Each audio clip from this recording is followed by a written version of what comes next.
Guys, എല്ലാവർക്കും പുതിയൊരു വീഡിയോയിലേക്ക് സ്വാഗതം. അപ്പോൾ തെക്കേ മലമ്പുഴയിൽ വന്നപ്പോൾ കവയിൽ വന്നപ്പോൾ നമ്മൾ ആനക്കല്ലിലേക്കുള്ള പാലം പണിയൊന്നും കഴിഞ്ഞിട്ടില്ല. അപ്പോൾ അതിലേക്ക് പോകുന്ന ഒരു ബൈക്ക് റൂട്ടാണ് കേട്ടോ. ഹലോ ഗായ്സ്, എല്ലാവർക്കും ഒരു പുതിയൊരു വീഡിയോയിലേക്ക് സ്വാഗതം. നിങ്ങൾ തെക്കേ മലമ്പുഴയിൽ പോയിട്ടുണ്ടാവും. പക്ഷേ തെക്കേ മലമ്പുഴ പോയിട്ട് കാട്ടിനകത്തോട് ട്രെക്കിംഗ് ചെയ്തിട്ടുണ്ടോ? അത് ബൈക്ക് യാത്രക്കാർക്ക് മാത്രം പോകാൻ പറ്റിയ ഒരു ഏരിയ ആണ് കേട്ടോ. കാടിന് ഉള്ളിലൂടെ നല്ല കൊടുങ്കാട് എന്ന് വെച്ചാൽ കൊടുങ്കാട്. നമ്മൾ ഈ വഴി പോയി കഴിഞ്ഞാൽ ഫോറസ്റ്റിന്റെ ഏരിയയാണ്, ബൈക്കുകാർക്ക് മാത്രമേ പോകാൻ പറ്റുള്ളൂ. ഈ വഴിയാണ് ആനക്കല്ലിലേക്ക് ഫോറസ്റ്റുകാർ പോകുന്നത്.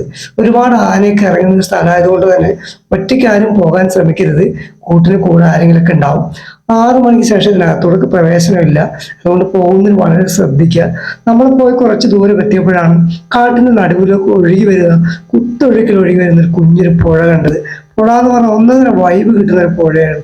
നല്ല തണുത്ത വെള്ളവും. അതിലൂടെയാണ് നമ്മൾ ബൈക്ക് യാത്രകൾ പോകുന്നത്. വണ്ടിയൊക്കെ പോകും.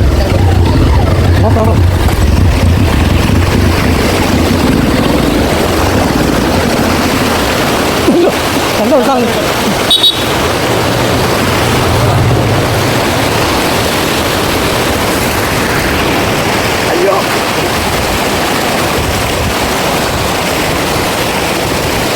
നല്ല അപാരം ഒഴിക്കുന്നു.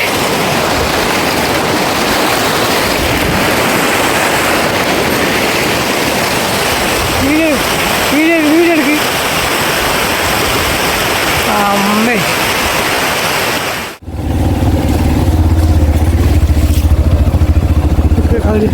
അമ്മേ, റിസ്ക് ആണെങ്കിലും ഡേഞ്ചർ ആണെങ്കിലും നല്ല അരുവിയും കാടും അതിലൂടെയാണ് നമ്മളിപ്പോൾ കയറി വന്നത്. അപ്പോൾ ഒരുപാട് രാത്രിയൊക്കെ ഇതിന് കടന്നു പോകാൻ പറ്റില്ല. ആനകൾ ഇറങ്ങുന്ന സ്ഥലമാണ്. നമ്മൾ വന്നു, അടിപൊളി. കിട്ടിയതിൽ ഏറ്റവും അടിപൊളിയായിട്ടുള്ള വൈബ്.